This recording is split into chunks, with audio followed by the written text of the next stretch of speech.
Staffing और human source management. Human source management में क्या था कि ये बड़े लेवल पे होती है और स्टाफिंग जो होती है छोटे लेवल पे होती है, काम वही होता है। ठीक है, इसमें हमें क्या करना होता है, स्टाफिंग में बेसिकली ह्यूमन सोर्स मैनेजमेंट ये पूरा बिग पार्ट माना गया है हमारा, और स्टाफिंग इसका एक छोटा पार्ट है।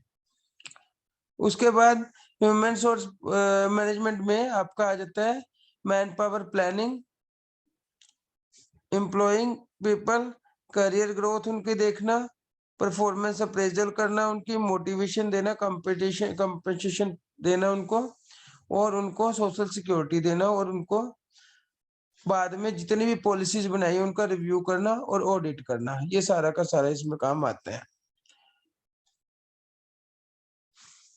मतलब स्टाफिंग वर्ड यूज किया जाता है स्मॉल ऑर्गेनाइजेशन में, और एचआर मैनेजमेंट यूज किया जाता है बिग ऑर्गेनाइजेशन में, जिसमें सेपरेट सेपरेट डिपार्टमेंट होते हैं और हर एक लेवल पे स्टाफिंग की जरूरत पड़ती है। अब स्टाफिंग प्रोसेस में क्या आता है हमारा, जैसे हर एक फंक्शन का प्लानिंग का प्रोसेस है, ऑर्गेनाइजिंग का, डायरेक्टिंग का, इसी तरह स्टाफिंग का भी हमारा एक प्रोसेस होता है। सबसे पहले हमें मैन पावर की रिक्वायरमेंट देखनी होती है, इसको मैन पावर प्लानिंग भी बोलते हैं। मैन पावर प्लानिंग में हम क्या करते हैं, वर्क लोड एनालिसिस कि टोटल कितना काम है हमारे पास। सपोज करो हम कॉलेज का टाइम टेबल बना रहे हैं अगले सेशन के लिए, तो हम ये देखते हैं टोटल क्लासेस कितनी है, कितने पीरियड हमें पढ़ाना पड़ेगा, कितने कितने स्टाफ, कितना सब्जेक्ट है। हमने देख लिया कि 10 सब्जेक्ट है। फिर हमने देखना मैन पावर कितने है, सब्जेक्ट टीचर कितने हैं, 11 सब्जेक्ट टीचर है, मैथ के 2 हैं। भाई जरूरत है क्योंकि मैथ 40 बच्चों की क्लास में समझ नहीं आता, 20-20 की 2 क्लासेस लेनी पड़ती है। ठीक है, समझ में आता है। उसके बाद सपोज करो किसी ने कहा कि 15 स्टाफ मेंबर है, हिंदी के 4 भर्ती किए हुए हैं, जरूरत ही नहीं है, वहीं खत्म हो जाएगा, स्टाफिंग का काम करना ही नहीं है अभी। हाँ, अगर 9 बंदे हैं, एक बंदे की रिक्वायरमेंट है, तो उसके लिए स्टाफिंग करनी पड़ेगी। वो हमारा कंपैरिजन में आ जाता है जब हम वर्कफोर्स एनालिसिस और वर्कलोड एनालिसिस का कंपैरिजन करते हैं। अगर शॉर्टेज है तो स्टाफिंग का प्रोसेस आगे बढ़ाएंगे, एक्सेस है तो हम रिट्रेचमेंट कर देते हैं, उनकी छटनी कर देते हैं। छटनी का मतलब उनको काम से अलग कर देना, फालतू बंदों को निकाल देना।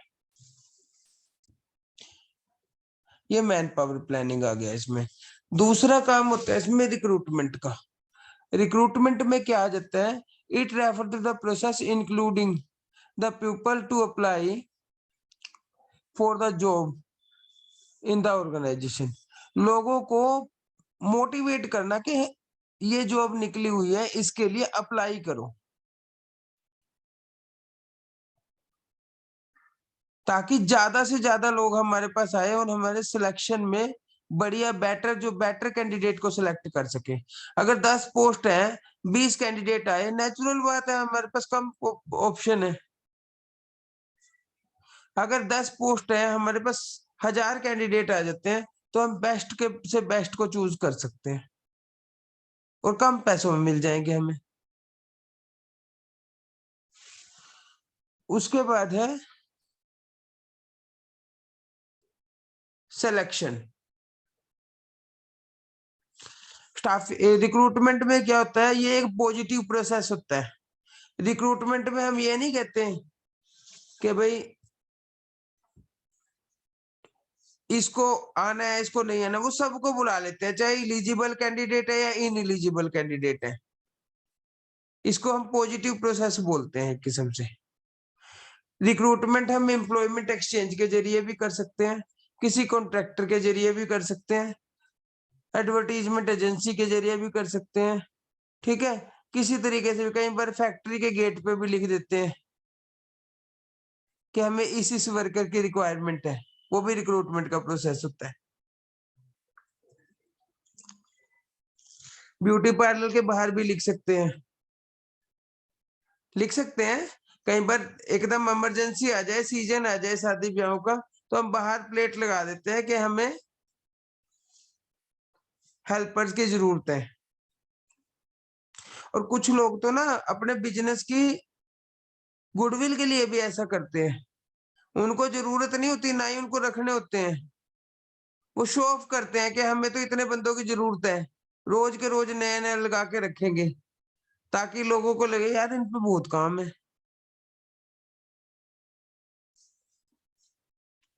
उसके बाद है सिलेक्शन। सिलेक्शन हमेशा हमारा नेगेटिव प्रोसेस होता है एक किस्म से। हम उसमें क्या करते हैं, जो रिक्रूट जैसे 1000 बंदों ने अप्लाई किया, हम उसमें से इनएलिजिबल कैंडिडेट को निकाल देते हैं, जो पोस्ट के लिए हमारी एलिजिबिलिटी पूरी नहीं करते। सपोज करो ग्रेजुएशन मांगी है, ग्रेजुएशन जो नहीं है उन एप्लीकेशन को रिजेक्ट कर देंगे। इसमें हम क्या करते हैं, जितने जॉब सीकर्स थे उनको दो कैटेगरी में निकाल देते हैं। एक तो वो जिनको जॉब्स देनी है, और एक जो जिनको जॉब्स नहीं देनी है, रिजेक्ट करना है। उसके बाद जिनको जॉब देनी है उसमें से हम बेस्ट का सिलेक्ट करेंगे। समझ रहे हो? उसमें से भी नेगेटिव प्रोसेस इसलिए बोला गया है इसको, कि हमने पहले नेगेटिव किया रिक्रूटमेंट में से, जॉब सीकर में से, फिर उसके बाद जो सपोज करो 1000 में से हमने 500 एप्लीकेशन रिजेक्ट कर दी, ये नेगेटिव काम किया। फिर 500 में से भी हमने 10 ही रखने हैं, ये भी नेगेटिव है। इसलिए इसको नेगेटिव प्रोसेस बोलते हैं।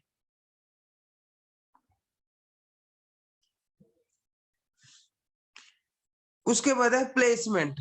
जो हमने पर्सन सिलेक्ट कर लिए उनको हम प्लेस कर देंगे, काम बता देंगे, वैकेंट पोजीशन पे उसको रख लेंगे। उसके बाद बाई चांस नए एम्प्लॉई हैं, हमें उनको ट्रेनिंग एंड डेवलपमेंट भी देनी पड़ेगी according to the requirement of our work और कंपनी। उसको बोलते हैं ट्रेनिंग।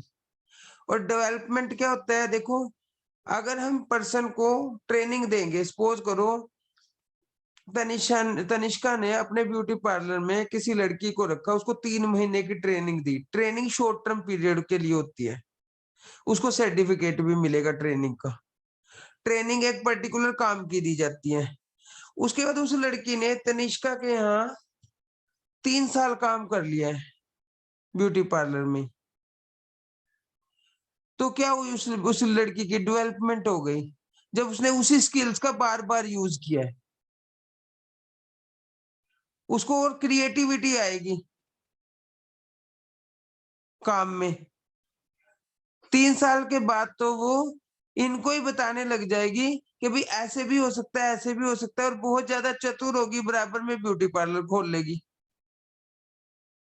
जो पैसे से भी धनवान होगी। थोड़ा सार्थक से भी मिलती जुलती होगी।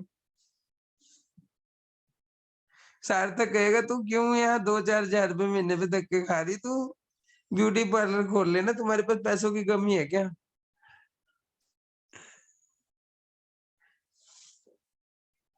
इसका बच के रहना। तो इसलिए वो उसकी डेवलपमेंट कर ली ना, उसने आपसे स्किल लेके 3 साल काम करके उसने अपने आप को इतना डेवलप कर लिया कि आपके बराबर खड़ी हो गई वो। उसको डेवलपमेंट बोलते हैं।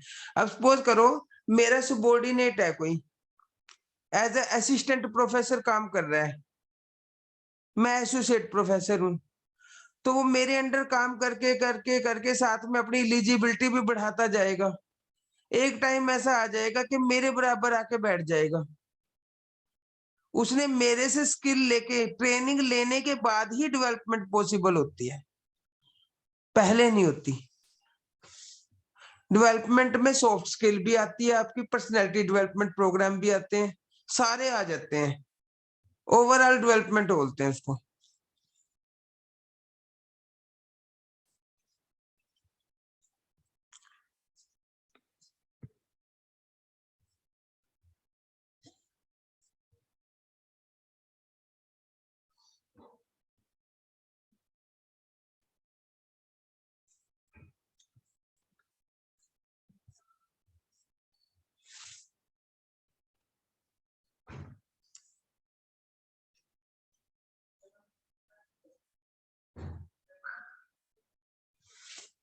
यहाँ तक